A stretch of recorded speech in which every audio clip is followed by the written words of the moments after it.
we go for the financial goals. Yes, இதெல்லாம் okay. இது இந்த ப்ரொடெக்ஷன்ஸ் நான் இப்ப சொன்னது எல்லாமே வந்து உங்களுடைய ஃபேமிலியோட ப்ரொடெக்ஷன்ஸ் ஃபர்ஸ்ட் ஆஃப் ஆல்.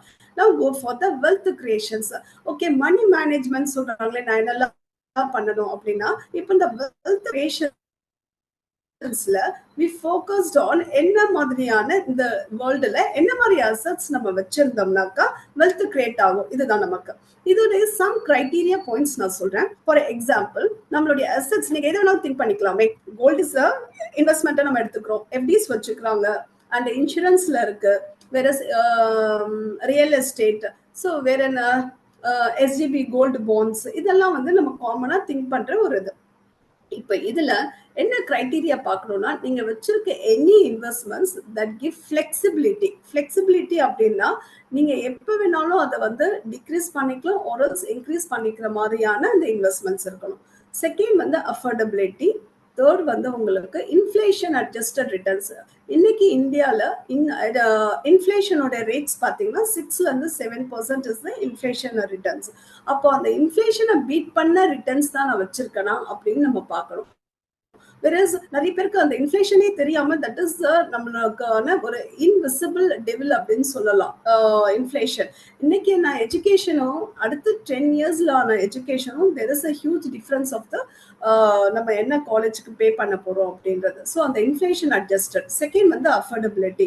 அதுக்கப்புறம் டாக்ஸ் ஓரியன்டட். இது எல்லாமே ஒரு இதுல இருக்கணும். ஃபிளெக்சிபிலிட்டி இருக்கணும், டிரான்ஸ்பரன்சி இருக்கணும், அண்ட் ரெகுலேட்டரி மோடா இருக்கணும். ரெகுலேட்டரி மோட் அப்படின்னா நீங்க பண்ணக்கூடிய இன்வெஸ்ட்மெண்ட்ஸ் வந்து ஏதோ ஒரு கிரிப்டோ கரன்சில பண்ண இல்ல சிட்ஸ்ல பண்ண அப்படின்னா அதுக்கெல்லாம் வந்து ரெகுலேட்டரி கிடையாது. So we want a proper guidance of regulatory. இது எல்லாமே ஒரு அசெட்ஸ்ல நமக்கு இருக்கிறது ரொம்ப ரொம்ப இம்பார்ட்டன்ட். இதை நீங்க குழந்தைங்களா நீங்க இதை ஸ்டடி பண்ணும்போது இதெல்லாம் நீங்க வந்து ஃபியூச்சர்ல இதை செக் பண்ணிக்கோங்க. இதெல்லாம் இம்பார்ட்டன்ஸ் அப்படின்றது தெரியாம நம்ம ஏதோ ஒரு ப்ராடக்ட்ல ராங் ப்ராடக்ட்ல இன்வெஸ்ட்மெண்ட் பண்ணும்போது தான் நம்ம வந்து இன்ஃபிளேஷன் ரிட்டர்ன்ஸ் இல்லாம போயிடுறது. இப்போ ஃபார் எக்ஸாம்பிள், நம்மளுடைய சேவிங்ஸ் அக்கௌண்ட்ல நீங்க வச்சிருந்தீங்கன்னா ஹார்ட்லி 2%, நம்மளோட இன்ஃபிளேஷன் வந்து 7%.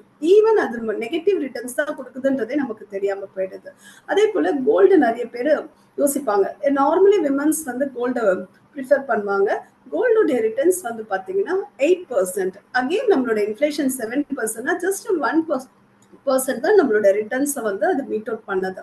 இப்படிதான் நம்ம வந்து அந்த ஒரு பெஞ்ச் மார்க்கை வச்சுட்டு நம்ம ரிட்டர்ன்ஸை செக் பண்ணணும். Okay, go to next slide. அந்த ஃபினான்ஷியல் கோல்ஸ்ல நமக்கு எதெல்லாம் பார்க்கணும்னா கரெக்டான டார்கெட் வைக்கணும். ஃபார் எக்ஸாம்பிள், எனக்கு ஒரு ஃபேமிலி அப்படின்னா என்னெல்லாம் what are the things they have to consider. இப்போ குழந்தைங்க இருக்காங்க, இவங்களுக்கான சைல்டு எஜுகேஷன் இருக்கு, சைல்டு மேரேஜ் இருக்கு, அதுக்கப்புறம் main focus of retirement planning is very important. இதெல்லாம் நம்ம பார்க்கறது வந்து லாங் டேர்ம் கோல்ஸ்ல நம்ம வந்து திங்க் பண்ணணும்.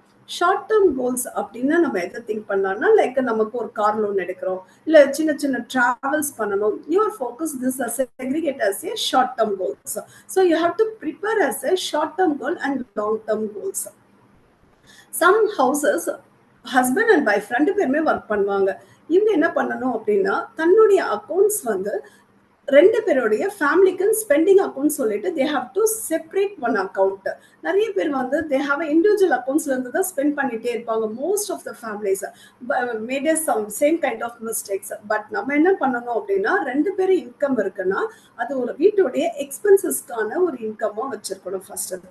செகண்ட் திங் வந்து இன்வெஸ்ட்மெண்ட் அப்படின்னு ஒரு இண்டிவிஜுவல் அக்கௌண்ட்டை நம்ம கிரியேட் பண்ணிட்டு அந்த ஃபர்ஸ்ட் டே நம்ம சேலரி ஆர் பிசினஸ்ல இருக்க அந்த இன்கம் வந்து 1 to 5 நம்மளுடைய இன்வெஸ்ட்மெண்டோட அக்கௌண்ட்ல பார்க் பண்ணிடணும். ஃபர்ஸ்ட் நம்மளுடைய லைஃப்ல என்ன பண்ணணும் அப்படின்னா, 100 rupees நீங்க ஏர்ன் பண்ணாலும் 60% வந்து உங்களுடைய ஸ்பெண்டிங்ல வச்சுக்கோங்க, அண்ட் 40% வந்து உங்களுடைய சேவிங்ஸ் மோட it convert leads into investment basket. இந்த மாதிரி பண்ணாம நம்ம வந்து ஸ்பெண்ட் பண்ணிட்டு ஆஃப்டர் தட் நம்ம சேவ் பண்ணணும்னு நினைக்கும் போது யார்கிட்டயுமே வந்து சேவிங்கோடைய அந்த ஹேபிட்ஸ் இல்லாதனால ஸ்பெண்டிங்ல தான் நம்ம ஃபர்ஸ்ட் ஃபோக்கஸ் பண்ணோம். என்ன பண்ணுவோம், நியூ ட்ரெஸ்ஸஸ் வாங்குவோம், நல்ல நல்ல மொபைல்ஸ், டேப்லெட்ஸ், கரெக்டா. அதுக்கப்புறம் இமிடியேட்டா ஒரு காரை சேஞ்ச் பண்ணணும். இன்கம் இன்க்ரீஸ் ஆகும்போது most of the peoples mind set என்னன்னா எக்ஸ்பென்சஸ் தான் ஃபோக்கஸ் பண்றாங்களே தவிர இன்கம் இன்க்ரீஸ் பண்ணும்போது உங்களோட இன்வெஸ்ட்மெண்ட்டை ஃபோக்கஸ் பண்றது வந்து ஃபர்ஸ்ட் இல்ல. ஆஃப்டர் கோவிட் பாத்தீங்கன்னா many peoples they have the mind set. ஏன்னா எல்லாருடைய லைஃப்லயும் ஐடி இண்டஸ்ட்ரியா இருக்கட்டும், நிறைய பேர் நான் மீட் பண்ற பர்சன்ஸ், எனக்கு இன்னைக்கு வந்து அன்சர்டனிட்டி லைஃப். இன்னைக்கு நான் அதை பிளான் பண்ணலனாக்கா என்னுடைய ஆஃப்டர் வந்து 60 ஏஜ் ஆர் 55 ஏஜ்க்கு இப்ப எல்லா